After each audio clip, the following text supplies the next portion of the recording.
Hey everyone, Scott here to discuss Guillermo del Toro's take on Pinocchio, featuring the voices of Ewan McGregor, David Bradley, Gregory Mann, Bern Gorman, Ron Perlman, John Turturro, Finn Wolfhard, Kate Blanchett, Tim Blake Nelson, Christoph Waltz, and Tilda Swinton, directed by Guillermo del Toro, as well as Mark Gustafsson. Now, before I get into this movie, a couple things. I watched this movie twice on Netflix, and I have seen the original animated film plus the live action Disney remake. I barely paid attention to it, but I was forced to watch it, but barely paid attention to it. From what I saw, I didn't really like that one as much, and the animated one was good, but I wouldn't say the greatest Disney film I've seen. So let's see how Guillermo del Toro takes it, because I was more looking forward to that than I was that live Robert Zemeckis version. Let's get into it.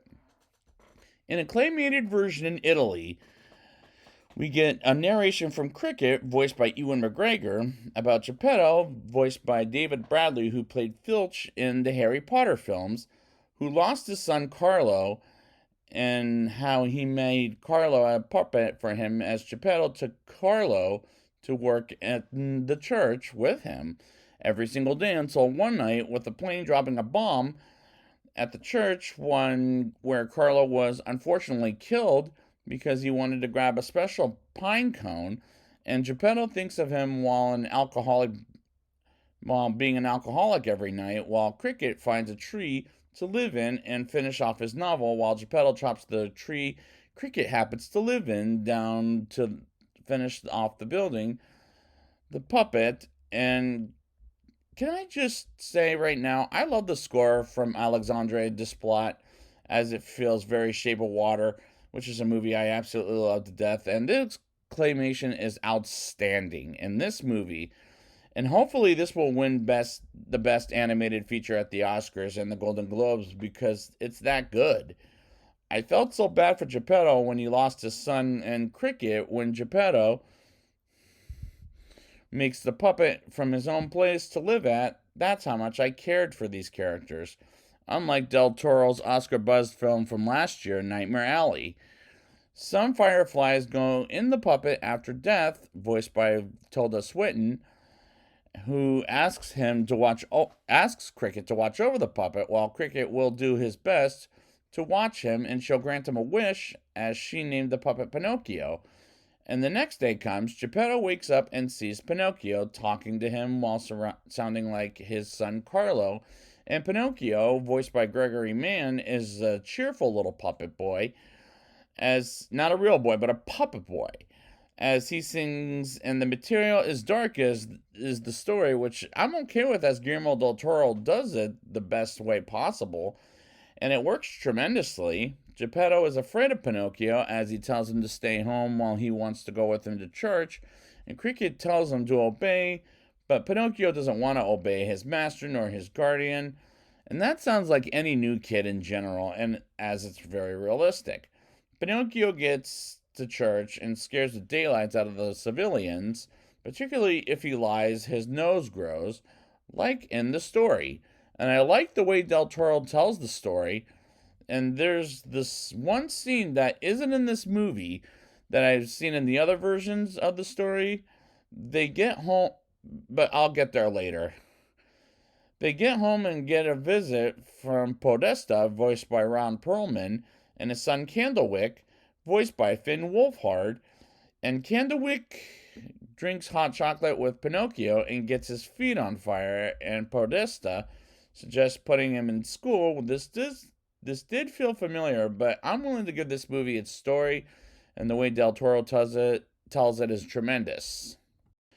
The next day comes, and Pinocchio goes to town with Geppetto, and as he's on the way to school with until Spezzatura, forgive me if I said that wrong, voiced by Kate Blanchett, sees him walking alone and tells his master Count Volpe, voiced by Christoph Waltz, about the puppet boy, as he thinks he's going to make big show business, and they capture Pinocchio while he's on the way to school, and Cricket tells Pinocchio about the multiplication tables, as he says math is confusing, which made me laugh because math is not my favorite subject at school either. I don't know if it's everybody's, but while Podesta talks with Geppetto about how Pinocchio wasn't at school and has a mind of his own, while nighttime comes and he performs for a carnival and impresses the crowd that as a puppet, he can stand on his own. And these scenes as well, and the acting in this movie is amazing. Geppetto grabs Pinocchio, and Count Volpe wants him back as they have a tug of war until a truck crashes into Pinocchio. And I honestly thought he was dead, but it fooled me because he isn't dead, which makes perfect sense for two reasons. One, the title is this movie of is his name, and two, he's a puppet wanting to be a real boy as he wants to be a real boy, which makes perfect sense. Pinocchio sees death as she brings him back to life with a sand timer, which is freaky, sure, but I love the way how Guillermo del Toro makes this movie and story as dark as it is, like I brought up before. Geppetto wants to bring him home, while Podesta wants him to into the war, and Count Volpe wants him in show business, while Geppetto is upset with Pinocchio and calls him a burden, which is a family cliche, but I'll let it go because I like these characters and being around them quite a bit. Pinocchio leaves Geppetto's house and leaves Cricket behind to go back to the carnival as he wants to pay his debt to Count Volpe when he lies to him when he takes Pinocchio as a show business client. And this is a great looking movie, I should rephrase, with breathtaking shots in claymation. Geppetto wakes up seeing Pinocchio left the house as he looks for him, and Pinocchio sets sail with Count Volpe and Spazzatura all over the world. And I like the songs Alexandre Desplat writes for this movie, as they make the movie feel magical while performing for Count Volpe's carnival, as he wants money to himself tired him restlessly, I'll say. And there is no scene where the bad kids turn into donkeys, which is I was thankful for because that scene creeps me out. And this movie is dark enough without it, as Count Volpe beats up on Spazzatura, and Pinocchio learns the truth about Count Volpe as he's pure evil, and he performs in front of a powerful dictator and ruins Count Volpe in the country as he gets shot and is not dead, while back with Death, who sinks him back into the real world while Geppetto goes on a boat to look for Pinocchio with Cricket and gets captured by the giant whale and gets trapped in its mouth. And this is a great storytelling, I must say. Pinocchio wakes up to a recruitment in the army by Podesta, while his son Candlewick, as Candlewick is led to believe his own father doesn't not want him, which is a family cliche, as this one I can't accept after one time. I just can't. Pinocchio and Candlewick play the enemy and pull the flag up, as they're the only ones left. But who's going to get killed, Candlewick or Pinocchio? As they work together and share it, which unfortunately is not the answer in the army, as Candlewick has to make a choice between being in the army or friendship with Pinocchio, as he chooses friendship with Pinocchio, while Podesta almost shoots Pinocchio, but Candlewick shoots his father with a paint gun, and he fails on the mountain as Count Volpe is ready to torch Pinocchio until Spazzatura saves his life by attacking Count Volpe, and they both go in the water, and these sequences are very well done. Pinocchio and Spazzatura think they see an island, but they see the giant whale that ate Geppetto and Cricket as they're reunited, and feels so good for them to reunite like the way they find each other inside of a whale. As this movie is impressive looking, Cricket gets an idea of making Pinocchio lie with his nose growing to get to the top where everybody climbs on his nose, after Pinocchio breaks his nose off and makes the whale sneeze, which is a clever idea, and the way it's pulled off is actually very clever.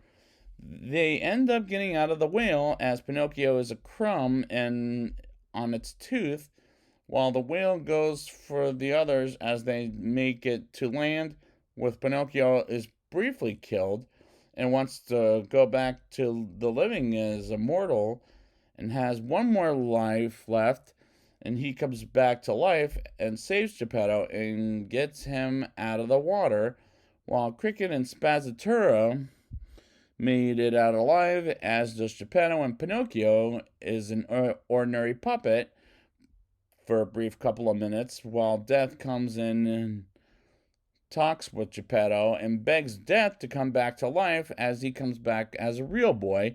And Geppetto says to Pinocchio he loves him just for who he is, which is how acceptance should be in life, not rejection.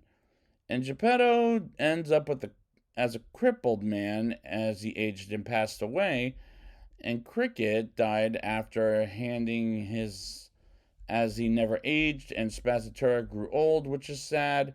While we finish the movie with the pine cone falling down, and the climax is very well done, as this entire movie. And this is a well shot and well made movie. Now it's time for the rating.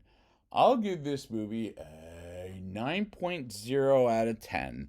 The claymation is outstanding, as hopefully it will win the Best Animated Feature as the Golden Globes and the Oscars of this year. And the score sounds very similar to The Shape of Water, which is a tremendous film, but this is just as good.